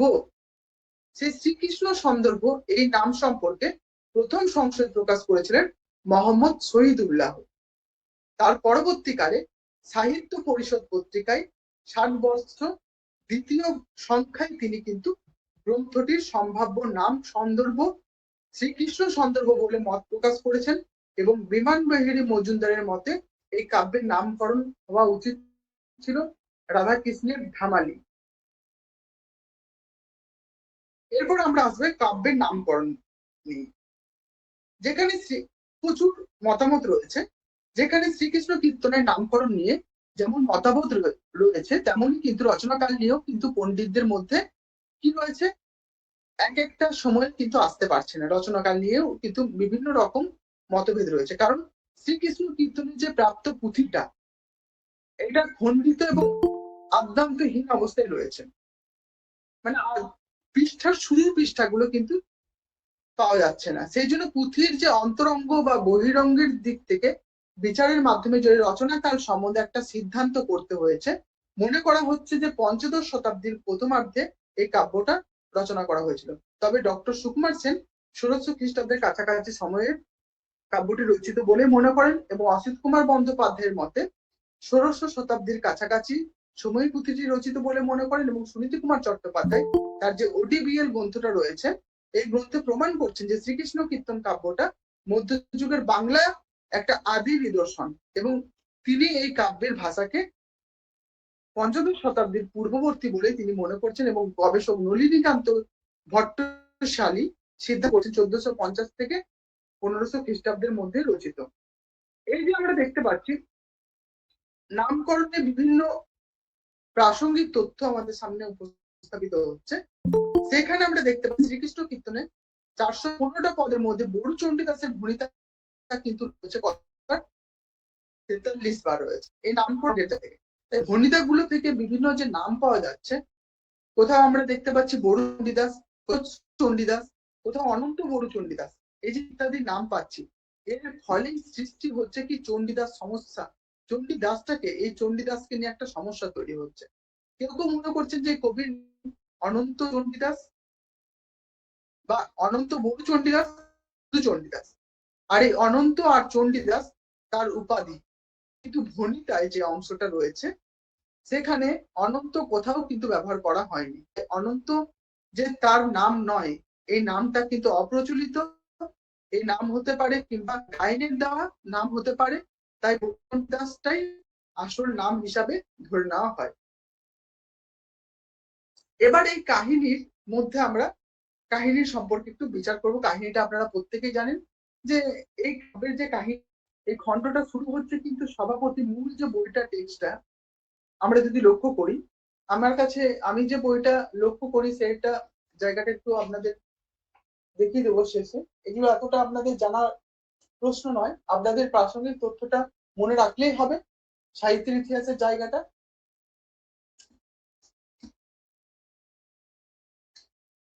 আমি অমিত্র সুদন ভট্টাচার্যের বড়ু চণ্ডীদাস শ্রীকৃষ্ণ কীর্তন, সেখান থেকে আমি বলছি। এই খণ্ড কিন্তু শুরু হচ্ছে সভাপতি এবং সভাসদগণকে উদ্দেশ্য হচ্ছে এবং সংস্কৃত শ্লোক রয়েছে পৃথু ভার বাথানু পৃথি কথয়া মাস ইত্যাদি বলে এটা শুরু হচ্ছে। এবং এখানে যে আমরা বুঝতে পারছি এখানে যে তিনি বলছেন যে হচ্ছে গুরু ভার জনিত এবং দুঃখের কথা দেবতাগণকে বললেন এবং এই ভার হলো কংস, তার কারণেই সৃষ্টির বিনাশ ঘটছে এবং তাকেই বিনাশ করতে হবে। তাই দেবতারা কি করছেন, পরামর্শ করছেন। পরামর্শের জন্য কি করছেন, কার কাছে আছেন, আমি চরিত্রগুলোর বিশ্লেষণ করতে গিয়ে আমি বলেছিলাম যেখানে দেবতারা কি করছেন, ব্রহ্মা নিয়েছেন, ব্রহ্মা নিয়ে গেলেন সাগরে। সেখানে দেখলেন যে হরি শুয়েছিলেন। হরি বলতে এখানে বিষ্ণুর কথা বলা হচ্ছে, শ্রীকৃষ্ণের কথা বলা হচ্ছে। হরি শুনে ধল এবং সাদা, ধল মানে হচ্ছে সাদা, এখানে সাদা ও কালো দুটি শুনতে তিনি বললেন বাসুদেবের গৃহে দৈবকীর উদরে এই দুটি একটি হলো বলরামের রূপে আর একটা হচ্ছে কৃষ্ণ বনমালী রূপে আবির্ভূত হবে, এদের হাতেই কংসের বিনাশ হবে। এবং কংসকে এইরকম পরিস্থিতিতে আমরা দেখতে পাচ্ছি কংসকে সতর্ক করতে আসছে নারদ এবং নারদের যে দীর্ঘ বিবরণ মিলছে আমরা জানি। 3 নম্বর পদটা তোমরা যদি পড়ো সেখানে আপনারা যদি পড়েন সেখানে পারবেন সেখানে বিভিন্ন রকম বর্ণনা রয়েছে। এই হচ্ছে জন্মখণ্ডের বর্ণনা, এবং সেখানে এভাবে শ্রীকৃষ্ণের যে আমরা দেখতে পাচ্ছি যে শ্রী রাধাকৃষ্ণের যে প্রেমলীলা, শ্রীকৃষ্ণ কীর্তনের প্রধান উপজীব্য। শ্রীকৃষ্ণের জন্ম থেকে আরম্ভ করে মথুরা গমন, মথুরা থেকে কীর্তনের জন্য প্রত্যাগমন, আবার রাধাকে যে পুনর্মিলনের পর কৃষ্ণের যে কংস ধ্বংসের জন্য আবার পুনরায় তিনি মথুরা গমন করছেন, এবং সেখান থেকে যে রাধার বিলাপ, এইটা হচ্ছে কাহিনীর মূল ধারা। এভাবেই কিন্তু কাহিনী বিস্তৃত হচ্ছে। তারপর কিন্তু পুঁথিটা কিন্তু খণ্ডিত অবস্থায় কিন্তু রয়েছে। এরপর আমরা চরিত্রের জায়গাটা আমি বলেছিলাম, তিনটি চরিত্র গুরুত্বপূর্ণ: রাধা, কৃষ্ণ এবং বড়াই। অপ্রধান চরিত্র এবং কাব্যের যে চরিত্রগুলো রয়েছে, যশোদা, আইহন, বলভদ্র। রামায়ণ চরিত্র, এই কাব্যের কয়েকটা পৌরাণিক চরিত্র রয়েছে, রাম, রাবণ, সীতা। এরকমও কিন্তু জায়গাগুলো একটু উঠে আসে জায়গা থেকে। এবার শ্রীকৃষ্ণ কীর্তনের যে খণ্ড বিভাগ, সেই খণ্ড বিভাগ অনুসরণে শ্রীকৃষ্ণ কীর্তনের যে কাব্য 13টা খণ্ড, সেই খণ্ডগুলোর নাম হলো আপনার প্রত্যেকটা কিন্তু আপনারা আমার মনে রাখার সুবিধার্থে আমি কিন্তু একটা এই যে প্রথম আদি অক্ষরগুলোকে নিয়ে আমি একটা আমার মতো বানিয়ে নিয়েছিলাম। আপনারাও এটা করতে পারেন। জনখণ্ড, তাম্বুল খণ্ড, দান খণ্ড, নৌকা খণ্ড, ভারখণ্ড, ছত্রখণ্ড, বৃন্দাবন খণ্ড, কালীয় দমন খণ্ড, যমুনা খণ্ড, বান খণ্ড, বংশী খণ্ড এবং রাধাবিগ্রহ। এগুলো আপনাদের সুবিধার্থে আপনারা প্রথম আদি অক্ষরগুলোকে নিয়ে তো আপনারা একটা নিজেদের মতো করে সিকোয়েন্স বানিয়ে নেবেন এবং এই ক্রমটা মনে রাখবেন। এবং যে খণ্ড, সব থেকে ক্ষুদ্রতম খণ্ড কোনটা? জন্মখণ্ড। এইগুলো তথ্যের জায়গা। এটা বর্তমান। এখানে এই কাব্যের বৃহত্তম খণ্ড হচ্ছে দান খণ্ড, যেখানে 112টা পদ বর্তমান। আর খণ্ড রয়েছে 145 থেকে 151টা পৃষ্ঠা, যেখানে পাওয়া যায় না। আর খণ্ডের মধ্যে 145 থেকে 151টা কিন্তু পাওয়া যায়নি, এবং যমুন খণ্ড নিজস্ব কোনো পদ নেই। এই জায়গাগুলো একটু মনে রাখবেন। এবং খণ্ড এবং পদ সংখ্যার বিচারে শ্রীকৃষ্ণ কীর্তন কাব্যের মোট পদ সংখ্যা হচ্ছে 418টি, খণ্ডিত পদ সহ। প্রত্যেকটা কটা করে পদ রয়েছে, সেই পদগুলোর জায়গাগুলো মনে রাখবেন। এই জায়গাটা একটু আপনাদের কি দিতে পারে, কোন খণ্ডে কতটা করে পদ রয়েছে ম্যাচিং দিয়ে দিতে পারে, মেলাতে দিয়ে দিতে পারে আপনাদের। এই জায়গাটা একটু আপনারা ভালো করে দেখে রাখবেন। এরপর আসবো শ্লোক পরিচয়ের জায়গা। কোন খণ্ডে কতগুলো করে শ্লোক রয়েছে? শ্রীকৃষ্ণ কীর্তন কাব্যে আমরা মোট সংস্কৃত শ্লোকের সংখ্যা কিন্তু 161টি। সেখান থেকে প্রায় 128টা যেটা পুনরাবৃত্তি হচ্ছে। জন্ম খণ্ডে 3টি শ্লোক, ভার খণ্ডে 11টি শ্লোক, এইভাবে কিন্তু শ্লোকগুলো রয়েছে। আচ্ছা, এই খণ্ডে এবং এই বাতুলের জায়গায় আমরা দেখব যে তাম্বুল খণ্ড কোন খণ্ড সমসাময়িক কালের ঘটনা। অবশ্যই কিন্তু মনে রাখবেন, এতটা ডেপথে গিয়ে প্রশ্ন হয় না, কিন্তু আমি এটা নেট লেভেলের পড়াশোনার জন্য এভাবে করা হয়, কিন্তু আপনাদের এতটা ডেপথ থেকে প্রশ্ন হবে না। সাহিত্যের ইতিহাস জায়গাটা সাহিত্যের ইতিহাস হিসাবেই মনে রাখতে হবে। সমসাময়িক কালটা মনে রাখবেন, যে জায়গাগুলো প্রসঙ্গ অনুসারে খুব দরকার শুরুর দিকটা মনে রাখবেন। কিন্তু এখন একটু যেহেতু প্রশ্নের লেভেল একটু যেহেতু মানে একটু প্রশ্নের ভেতর থেকে একটু প্রশ্ন করছে, সেই জন্য এত ভেতর থেকে আপনাদের ফুটিয়ে এই তথ্যগুলো তুলে ধরা। তাম্বুল খণ্ডের ঘটনার সমসাময়িক কাল হচ্ছে বসন্তকাল, দান খণ্ড গ্রীষ্মকাল, নৌকা খণ্ড বর্ষাকাল, ভার খণ্ড শরৎকাল, বৃন্দাবন খণ্ড বসন্তকাল এবং বংশী খণ্ড বসন্তকাল। মনে রাখবেন কি করে? দেখুন, তাম্বুল, তাম্বুল মানে পান।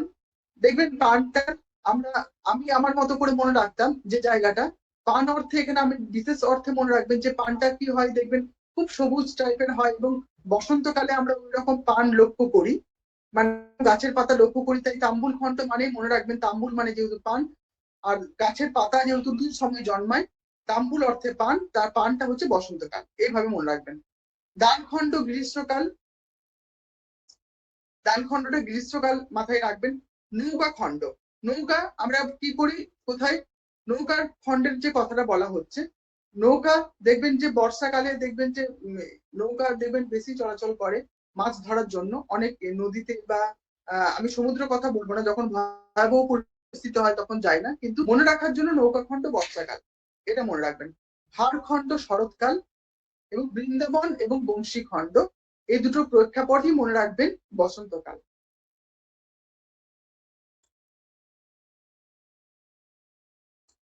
আমরা শ্রীকৃষ্ণ কীর্তনে দেখবো রাগ রাগিনীর সংখ্যা। শ্রীকৃষ্ণ কীর্তন কাব্যে রাগ রাগিনীর সংখ্যা 32টি রয়েছে এবং এই রাগ রাগিনী গুলির মধ্যে রয়েছে ভৈরবী বা পটমঞ্জুরি রাগ। এই দুটি পর্যায় কিন্তু আমরা কিন্তু চর্যাপদ এবং শ্রীকৃষ্ণ কীর্তন কাব্য উভয় কাব্যের মধ্যেই এই রাগগুলো লক্ষ্য করছি। শ্রীকৃষ্ণ কীর্তন কাব্যের ছন্দ, এখানে আমরা দেখবো শ্রীকৃষ্ণ কীর্তন কাব্যে অক্ষরবৃত্ত বা মিশ্র কলাবৃত্ত রীতির কয়ার বা ত্রিপদী ছন্দের ব্যবহার কিন্তু বেশিরভাগ লক্ষ্য করি এবং এইখানে অলঙ্কার হিসাবে উপমা, উৎপ্রেক্ষা, রূপক এইসব অলঙ্কারের কিন্তু আমরা শ্রীকীর্তন কাব্য লক্ষ্য করি। এবং শ্রীকৃষ্ণ কীর্তন কাব্যেও কয়েকটা প্রবাদ প্রবচন রয়েছে, যেখানে শ্রীকৃষ্ণ কীর্তন কাব্যের তাম্বুল খণ্ডে একটা, নৌকা খণ্ডে একটি এবং দান খণ্ডে 17টি, খণ্ডে 6টি, গান খণ্ডে 1টি, বংশী খণ্ডে 2টি, রাধা বিরহ খণ্ডে 6টি প্রবচন এর মধ্যে বিখ্যাত প্রবচনগুলো যেটা করে দেওয়া হয়েছে আপনাদের ললাট লিখন খণ্ডন না যায় দান খণ্ডে ব্যবহৃত করা হচ্ছে। আপনাদের হয়তো কি করতে দিয়ে দেবে, আপনাদের কিন্তু হয়তো স্তম্ভ মেলাতে দিয়ে দিতে পারে কোন খণ্ডে এগুলো ব্যবহৃত হয়েছে প্রবাদ প্রবচনগুলো। তাই এই প্রবাদ প্রবচন সংক্রান্ত চর্যাপদ এবং শ্রীকৃষ্ণ কীর্তন উভয় কাব্যেই রয়েছে। আপনারা এই জায়গাগুলো কিন্তু ভালো করে লক্ষ্য করে দেখবেন এবং এগুলো আমি বলে দিয়েছি এবং এগুলো আপনাদের সার্টিফিকেটে প্রত্যেকটাই দেওয়া থাকে। এরপর আমরা দেখবো শ্রীকৃষ্ণ কীর্তন কাব্যের গুরুত্ব। বাংলা সাহিত্যে আমরা দেখতে পাই লক্ষ্য করি রাধাকৃষ্ণের যে প্রেম লীলাকে বিষয়কে কেন্দ্র করে প্রথম আখ্যান কাব্য হচ্ছে শ্রীকৃষ্ণ কীর্তন। এই কাব্যের পুঁথি বাংলা সাহিত্যের একটা প্রথম পাণ্ডুলিপি এবং আদি মধ্যযুগের বাংলা সাহিত্যের একমাত্র নিদর্শন হচ্ছে এই শ্রীকৃষ্ণ কীর্তন কাব্য আদি মধ্যযুগের। এবং নাট্যগীতি জাতীয় একটা উক্তি প্রত্যুক্তিমূলক কাব্য হচ্ছে এই শ্রীকৃষ্ণ কীর্তন কাব্য।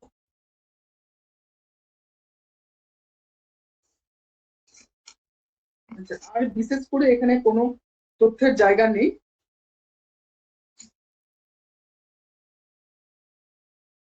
আচ্ছা, এবার আপনাদের যদি কোনো প্রশ্ন থাকে আপনারা বলতে পারেন এক এক করে।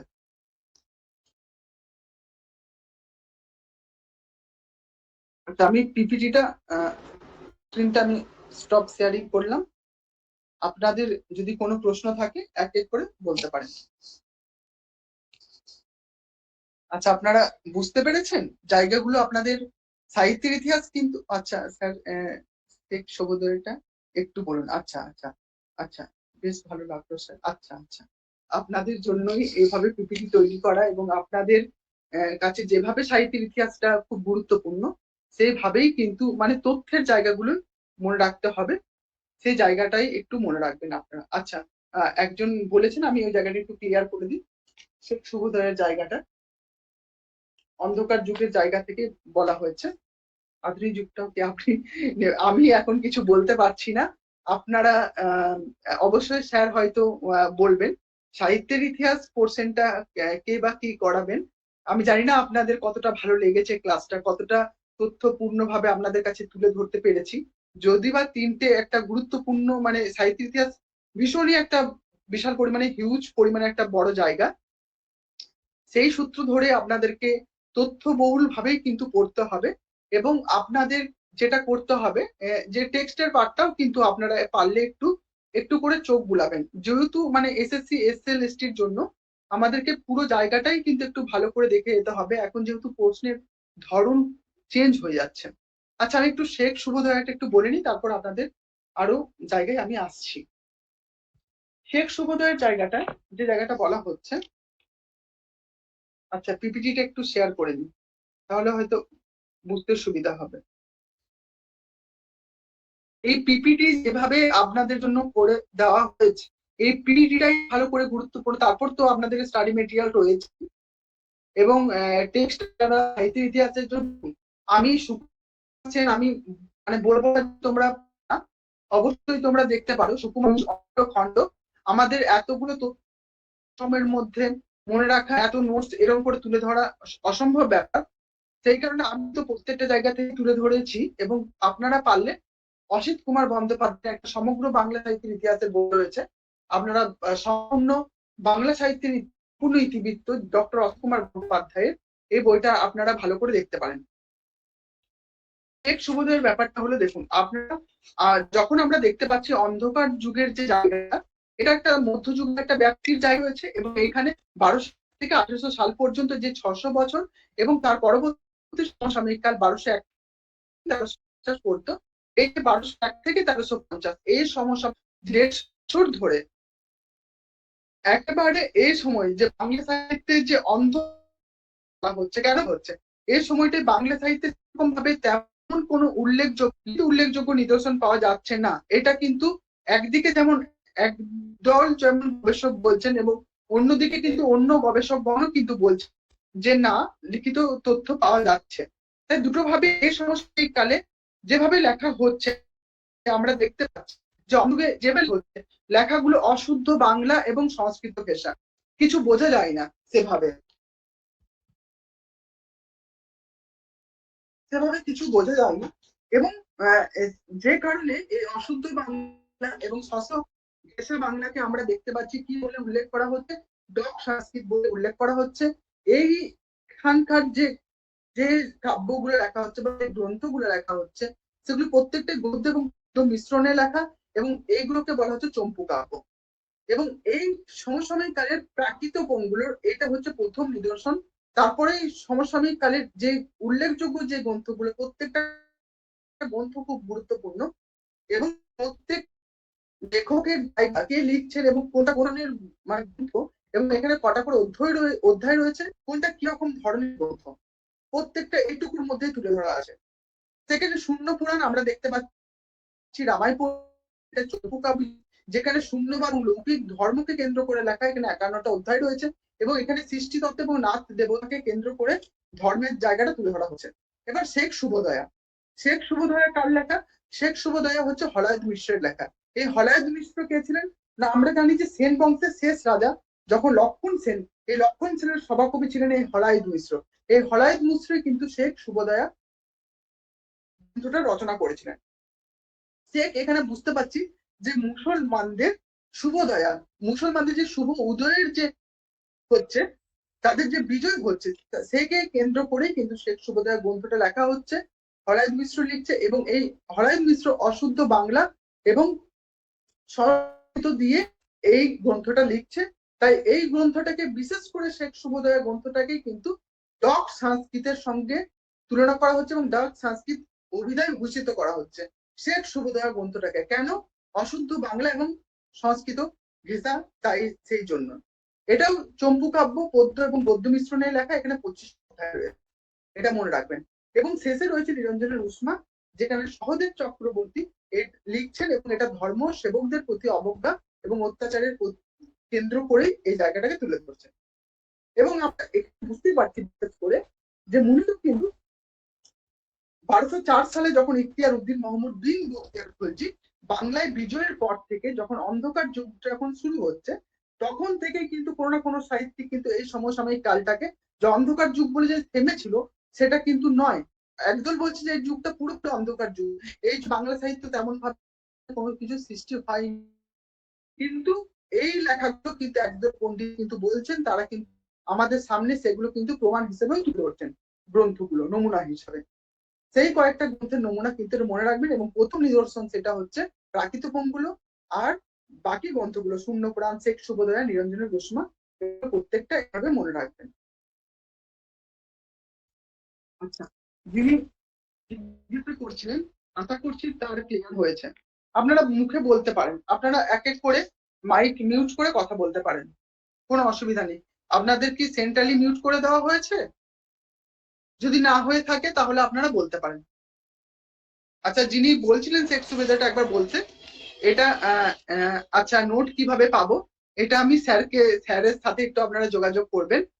আমাদের যিনি ইনস্টিটিউটের স্যার রয়েছেন, ওনার সাথে আপনারা অফিসিয়ালি ভাবে যোগাযোগ করুন। আশা করছি উনি আপনাদের সমস্ত ভাবে গাইড করে দেবেন। এবং যেভাবে তথ্যটা তুলে ধরা হয়েছে, পিপিটিটা খুব গুরুত্বপূর্ণ করে আপনাদের সামনে প্রেজেন্ট করা হয়েছে, আপনারাও দেখতে পাচ্ছেন। এবং যে তথ্যগুলো বলা হয়েছে ক্লাসে, সেগুলো মনে রাখবেন। প্লাস তো আপনাদের মেটেরিয়াল তো থাকবেই। আচ্ছা, থ্যাংক ইউ।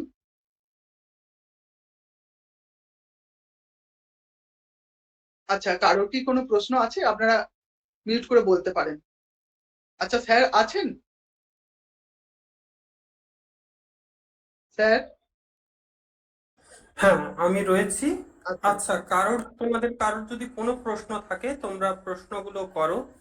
এবং তোমরা যারা নোটের বিষয়টা জানতে চাইছো, নোট কিভাবে পাবে ইত্যাদি আমি দেখলাম। আচ্ছা স্যার, আপনার জন্য বোধহয় শুভ্রজ্যোতি সোম কিছু একটা প্রশ্ন রেখেছেন। স্যার, 3টে খণ্ড বসন্তকালে রয়েছে কিনা এই বিষয়টা আপনি একটু বলে দেবেন। আচ্ছা, আচ্ছা, আচ্ছা। হ্যাঁ, হ্যাঁ, ৩ টে খণ্ড বসন্তকালে রয়েছে। সেই ৩ টে খণ্ড আমি উল্লেখ করে দিচ্ছি। এখানে তাম্বুল খণ্ড, বৃন্দাবন খণ্ড, বংশী খণ্ড। এই ৩ টে কালের ঘটনা বসন্তকাল, মনে রাখবেন। আর দান খণ্ড আপনাদের গ্রীষ্মকাল, নৌকা খণ্ড বর্ষাকাল, ভারখণ্ড শরৎকাল। এই জায়গাটা আপনাদের ওই স্তম্ভ আকারে মিলিত আকারেই দেওয়া হবে। ৩ টে খণ্ড বসন্তকালের ঘটনা আমাদের রয়েছে শ্রীকৃষ্ণ কীর্তনে।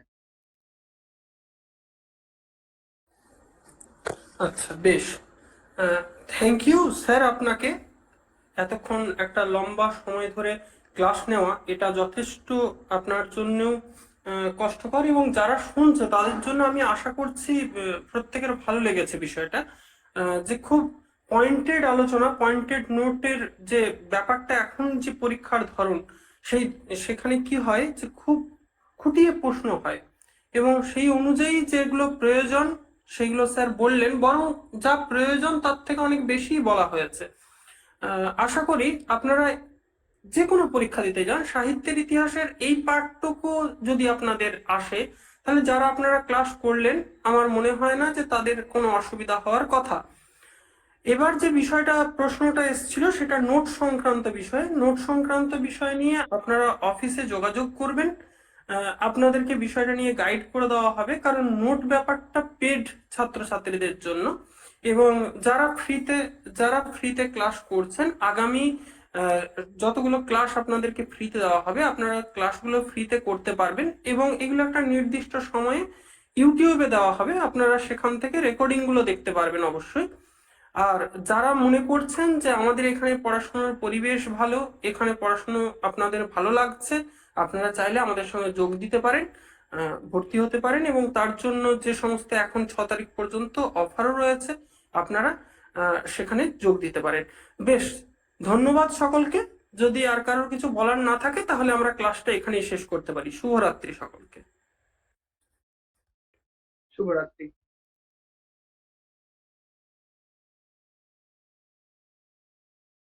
আচ্ছা স্যার, কারো তো কোনো প্রশ্ন নেই, আমি তাহলে কি লেফট করব? হ্যাঁ, তাহলে আপনি লেফট করে যান। আচ্ছা, আচ্ছা, থ্যাংক ইউ। আচ্ছা, সকলকে ধন্যবাদ। শুভরাত্রি।